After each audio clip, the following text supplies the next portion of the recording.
There are a lot of things you can add to your template. I will now walk through all of the functions. First, you have text. You can place a text box in your template which can function as a title or description. For example, this button is for adding images to your template. To add videos, you can click this button. You can also add shapes like rectangles and circles using this button.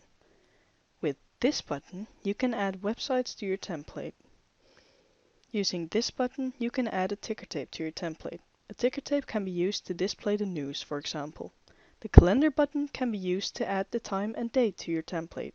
The YouTube button allows you to add YouTube videos to your template by using the URL of the video. Vimeo button lets you add videos from Vimeo to your template by using the URL or Vimeo code. Using this button, you can add audio files to your template using audio files from your computer or using the stream URL. The nu.nl button allows you to add a trending video from nu.nl, a Dutch news page, to your template.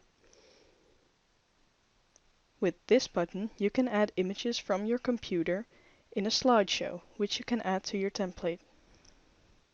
You can also add a QR code to your template using this button, using the URL of a website. With this button, you can add a previously made PowerPoint to your template as a slideshow or a video. You can also choose to add a master page, but this is optional.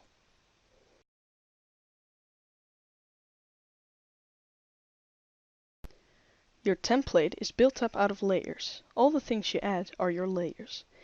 Here you can choose the order of the added images, text, shapes, and other things you've added. The higher in the list, the more on the foreground your element is. In our program, there are a few hotkeys. First, we have Ctrl. If you hold down Ctrl, you can select multiple elements at the same time. This can be easy to copy multiple elements at once. With holding down Shift, you can preserve the aspect ratio while scaling an image element.